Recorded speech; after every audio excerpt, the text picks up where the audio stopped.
things.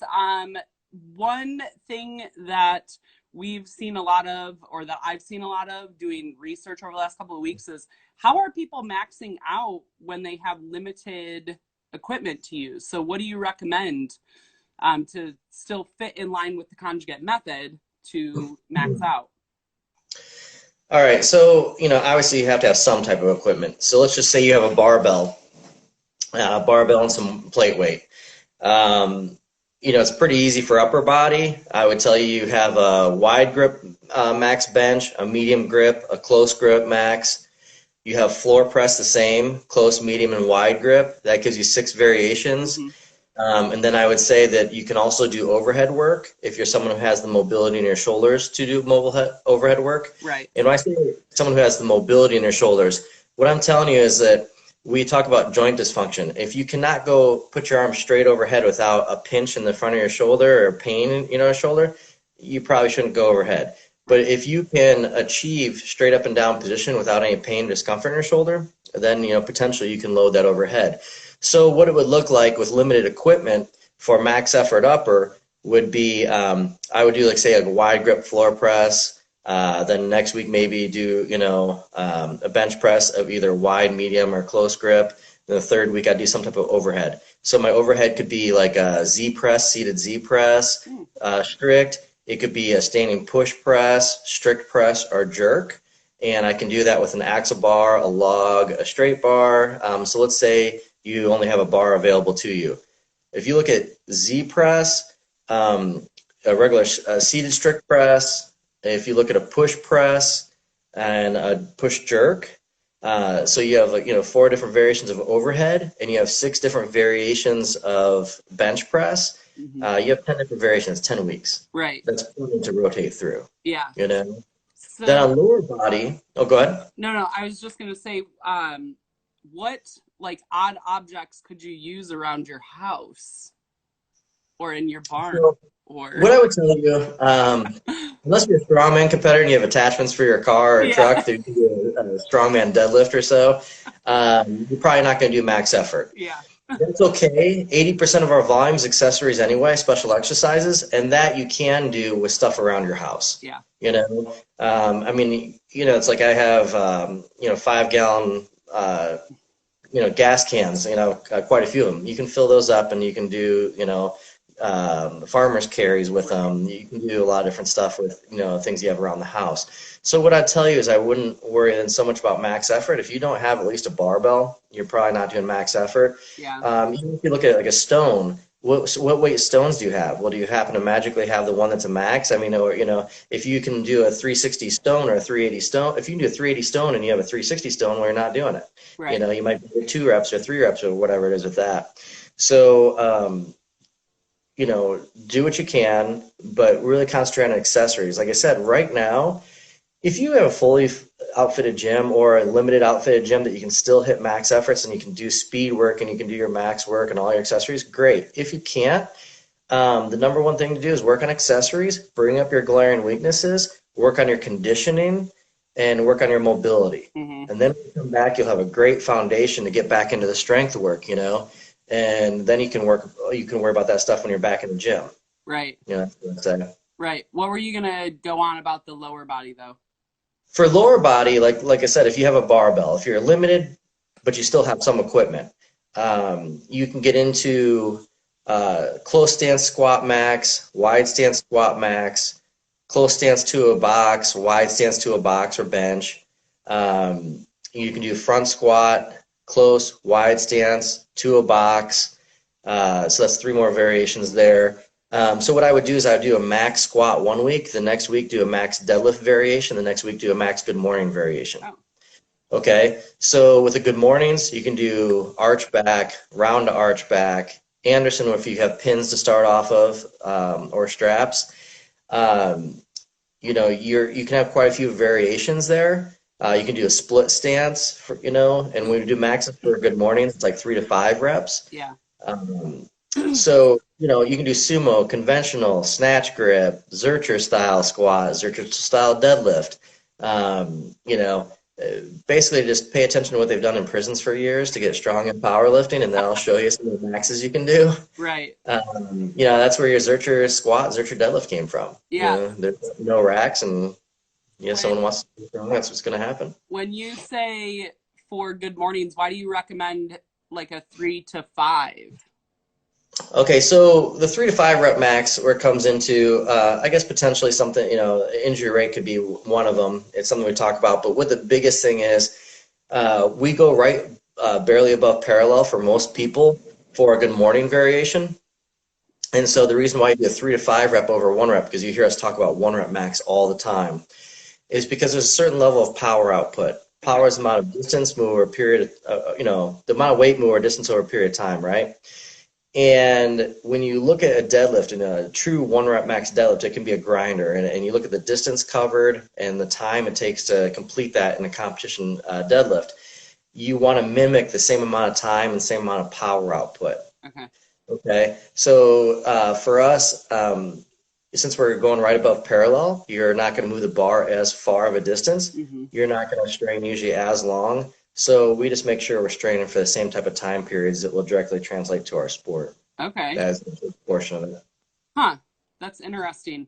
That's definitely an exercise that I love doing. One, because especially right now because I'm sitting down a lot, so it helps stretch out my hamstrings. But it's definitely one of those that you can't go wrong with a good morning. And where, or like how many times a week should you be incorporating a good morning? So a good morning, if I was going to max with it, I would do like every 3rd week. But it typically for like in my gym, we don't deadlift maximally that often. Right now, like, limited equipment, if you're training your own gym, then I would say every 3rd week. And there's nothing wrong with doing every 3rd week. Westside did that for years, and that's works great for a lot of people. What we tend to do is put it into our accessory movements. So some form of a good morning shows up every week. Yeah. I mean, it's, maybe there's an odd week, once every 3-4 months where it doesn't show up, but it's pretty much once a week, some form of variation, whether it's seated, standing, Anderson style, Hoffman style, bands, chains, whatever. We usually have some form of variation of it in there. Right. You can do walking good morning lunges, I mean. Yeah. Those are tough. What is going to be the difference between a good morning and then a reverse hyper? Okay, so with a good morning, you have spinal compression. You have a load coming down on you from top to bottom, okay? And that spinal compression, that is wear and tear in your body. Yeah. When you're looking at reverse hyper, it does a couple things. One, it doesn't have any spinal compression to it. The other thing is it will pull your sacrum, your hips, it'll traction your spine, okay? So when you're pulling through and it's pulling in front of you, it's actually tractioning you. So not only do you not have the spinal compression, the vertical load, the vertical compression, you're also, getting that deload and traction in your system. So the reverse hyper is great for strengthening the posterior chain. It is loaded on your body a little bit differently, and it's phenomenal for rehab. Right. The good mornings we do from all different angles, like I said, from seated to starting in the bottom position to close stance, wide stance, arch back, arched around back. We do a lot of different variations of it, but it does all have a vertical load to it. Which is common. I mean, anytime you have a bar on your back, you have a vertical load, and you can have compression in the spine, and it's more shear force in your joints. But, if you do have reverse hyper available to you, we still do good mornings. We just use the reverse hypers to keep us healthy while doing good mornings and the movements that we do as well. Right on. Yeah. So that's all that I have right now for you, but what do you have for us? Like what I was, talking about the other day, even when you guys come back, I want people to work on the same thing. I see the same things lacking, right? Like when you look at things, people are very good at they're good at what they are naturally good at. What I mean by that is, if you go into a gym and you squat, bench, deadlift, and your bench You outbench every girl in the gym, and every girl out squats and deadlifts you. Guess what? You love to bench. What do you think you're going to try the hardest at? Probably bench press, Right. right? People always go towards what they're good at. What I would tell you is, if you want to be great, you attack everything you're not good at. All right. There's a reason why you're good at that particular thing, and you will always be good at that. Right. But the things that you're not good at. And, you know, I always said, like in powerlifting, you know, I understand moving up weight classes and stuff like that, but there's a reasonable way to do things. And a lot of people would, they use it as an excuse to gain a lot of excess weight that they don't have to have on them, or go beyond the excess weight that they could carry reasonably. And it's an excuse to be lazy. Then you always hear people like to make the joke like, oh, anything past 3 reps is cardio, right? You know, you're an athlete. And what I would tell you is my best powerlifters have always been my best conditioned powerlifters. They're the ones who move the best, have the best joint mobility, and have the best conditioning. Yeah. If you look at the world of weightlifting, if you look at like the Russians did a ton of conditioning work, and you look at the Chinese, you know, you have athletes who have great mobility. Look at the catch positions of the Chinese and tell me they're not mobile. Right. Right? So they have great mobility and they have great conditioning. These are two things that I see a lot of times lacking in powerlifting. You know, you have a lot of strong individuals out there, but you know, you're only as strong as what you can display. Mm-hmm. And if your mobility or your conditioning does not allow you to display the type of strength you have, you're costing yourself a lot of on your numbers, you know, on your total. So, you know, right now, yeah, we're limited on spotters, we're limited on equipment that we have available to us, a lot of us. So why not see how far that can take you, the things I'm talking about? Right. Why not increase your sled dragging work or tire flipping work? Do stuff to help with your conditioning. Do stuff to help with your mobility. Keep your volume up. Really raise your volume on your special exercises with the equipment you do have. Attack any weaknesses that you know you have. Because what people do is they love to attack what they're good at, and they like to avoid what they're bad at. So the thing is, now's the time. Like, you have no excuse. No one sees you in your garage. They have no clue how light a weight you pick up or how bad you are with that movement.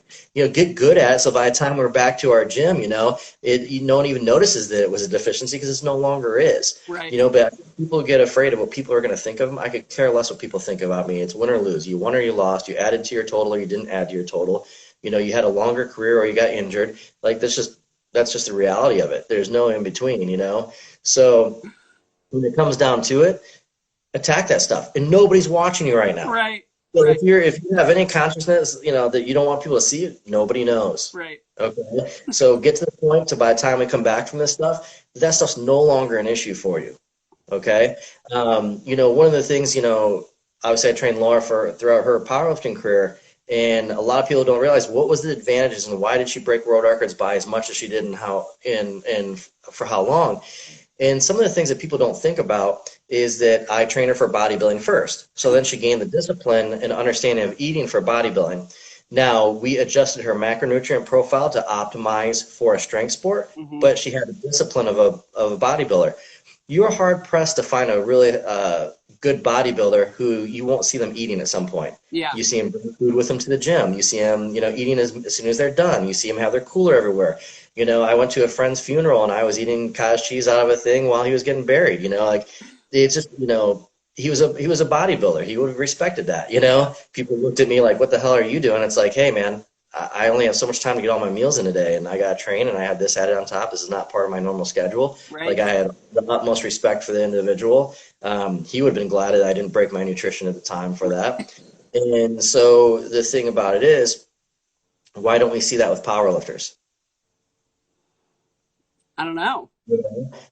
You should. Their macronutrient profile should be different to optimize for the heavy stuff, but it shouldn't be any different. Just like you see those bodybuilders carrying all their water with them. They carry that gallon and jug of water, and everybody laughs about it. They carry all their protein powders with them. They carry, you know, all their food with them. But you know what? The one thing is, they'll tell you that bodybuilding, 90% of it's your nutrition. Because no matter how hard you train, you can't have the muscle mass that they do without the nutrition component. Yeah. Same thing for powerlifting. You have to fuel that muscular contraction. You have to fuel that increase in leverage, that muscle mass gain, you know, and you only do that through a discipline of eating like that. So when I look at athletes and I look at in the world of powerlifting, a lot of people are not taking the fuel they need to get in. They're not paying attention to their mobility. They have excuses for it, like it's a badge of honor, like, oh, I can't tie my shoes anymore. I've gotten big and I've lost mobility. I can't tie my shoes anymore. That's not a badge of honor. That just means you're a bad athlete. Right. So At the same time, there are people doing amazing things who can't barely tie their shoes, but if they could, what more could they do? Yeah. Their articulation of their body would be even better, longevity would be better. So they don't always refer to, well, I know a guy. Yeah, you can find one. You find these genetic freaks here and there, but if you're not the genetic freak, you're not going to ever beat them. You can if you don't train like they do and don't treat your body like they do. Right. If you dot your I's, cross your T's on your nutrition and your mobility and your conditioning, right? So right now, for everybody out there, it's all about volume. Mm-hmm. Okay, volume will help you maintain that strength or optimize your leverage, increase your muscle mass. When you come back, your strength can go higher than it's ever been. So you have to eat to get that increase that muscle mass and to optimize your leverages. You have to eat to increase your volume, do a higher level of volume than you have in the past, or at least maintain. If you maintain your volume, you can maintain your muscle mass. Right. I say increase right now because most people should be doing more conditioning than they are. And everybody out there who says, "Oh, conditioning will lower your strength," we have over 100 world records to prove you wrong. Westside has over 150 world records to prove you wrong. The Russians, in weightlifting and powerlifting, and you look at the Chinese in weightlifting, have tons of performances to prove you wrong. So, get on the conditioning. Again, the better shape you're in, the faster you recover. The faster you recover, the higher volume it can give you. The higher volume it can give you, the faster it can make change, the higher I can get you up the ladder, sooner. So, make it very simple, don't stress about what you don't have. A friend of mine who's like in the special operations community just did a video not too long ago, and he was doing a video on like the current times. And it was a great video because he was saying, one of the things is you want to be the calmest person in the room. Mm-hmm. Don't worry about what we don't know, okay? Because you can't make a decision on what you're going to do about what you don't know. Right. He goes, take everything that you do know as fact and make your decisions based off of that. If they're slightly wrong, make an adjustment, stay calm, stick with what you did right, adjust what you did wrong, and when new information comes in, you bring that in. But don't worry about what you don't know. Yep. Don't worry about what equipment you don't have and what things you can't do right now. Worry about what you do have. Worry about the equipment that's available to you. Worry about the weaknesses that you have as an athlete that you can address right now. Right. There are plenty of them, I guarantee you. Okay? Yeah. Even if you're number one in the world, there's something to work on. But if you're not number one in the world, there's a reason why you're not number one in the world. There are weaknesses to work on. So a lot of people are using this as an excuse, as the ability and time that they can get out of shape, or they can lose some strength, or they can lose some muscle mass, or any of these other things. And, what I'll tell you is, your best in the world are going to take a time to make an advantage out of it. Oh, yeah. Okay? I always said it's interesting, when like things happen like this in the economy, like wealthy people who are very good with money will get wealthier from this situation. People who are poor with money will be in a worse position. When injuries happen or things like this happen, your best athletes in the world gap people. Yeah. They grow their gap during times like this because they grow and other people will go backwards. Yep. Okay? So I don't want that for people, and I want them to understand and see how, what they're lacking, and this is a perfect time to do that. Yeah. To take care of those weaknesses. You can know what your weaknesses are, what you haven't been working. Concentrate on those things. Don't worry about anything else. You can't worry about stuff that you can't do anything about right now anyway. Right. Okay? Your body doesn't perceive psychological stress any different than physical stress. So don't add the psychological stress of worrying about what you can't do. Find things you can do, dive deep into that, and what you'll find is you'll start addressing issues and thinking about stuff that you never even realized was a weakness a year before. And when you find a weakness and you work on that weakness, you will expose another weakness, and it'll give you another thing to work on. And take that as far down the rabbit hole as you can. You will fortify yourself as an athlete, less chance to get injured, and increase capacity for output. So right now, I have one of my bodybuilders that I work with, had contacted me. This is someone who's out in the middle of the country, and they're in an area where not having the access they used to have in a gym. They're worried because they're trying to get a pro card in bodybuilding and stuff. And I was like, you know what? Now's an awesome time. Yeah. I'm like, you bust your ass, you you follow everything you're supposed to on nutrition, you work hard, you're still training hard, you're still getting the same volume in. I said the only thing this is going to do right now is increase your chances to get a pro card. In all honesty, if I was you, I would be excited this is going on right now because you only have better chances, because other people are going to use it as an excuse. And maybe there's that genetically gifted freak out there who doesn't train as hard, who uses this as an excuse, and they don't come in on their game. Yeah. Or they don't show up because, oh, woe is me, I couldn't train as hard as I wanted to. But the top people, the people who really have it psychologically, they're going to figure out a way to make it happen. So I told her, I was like, be happy. Like, this is nothing to worry about. This is a good thing. This only increases your chances. Yeah. It goes back to just controlling your controllables. So, and I support that 100%. People are worrying. And I think everybody has that like level of, okay, what's happening next? But then it's like, turn it around quickly and figure out, what is this time good for? And it's being better. Yeah, make your decisions based on information you actually know. Yep. Make your choices on what you're doing with your workouts based off of what you have available to you and what your weaknesses are, not what you like to do or what you miss. Right. Okay? And if you do those things, you're going to come back better than ever, and you're going to be actually happy that probably this happened, in all honesty, as long as it doesn't go on forever.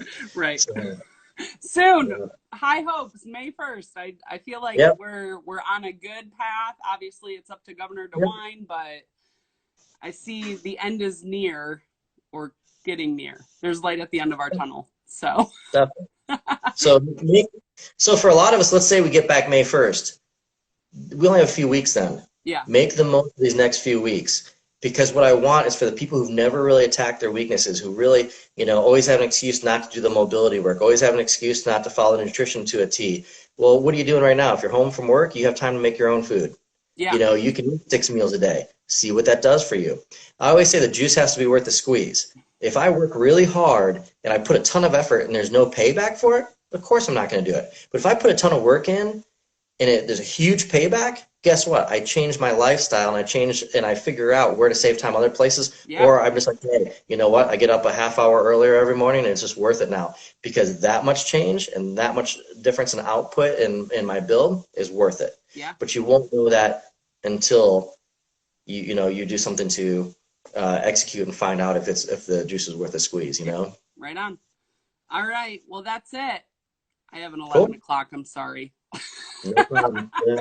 Well, I hope you enjoy your day. We'll be back on Monday, 10:30. All right. Look forward to the questions. You guys take it easy. All right. Bye. Bye.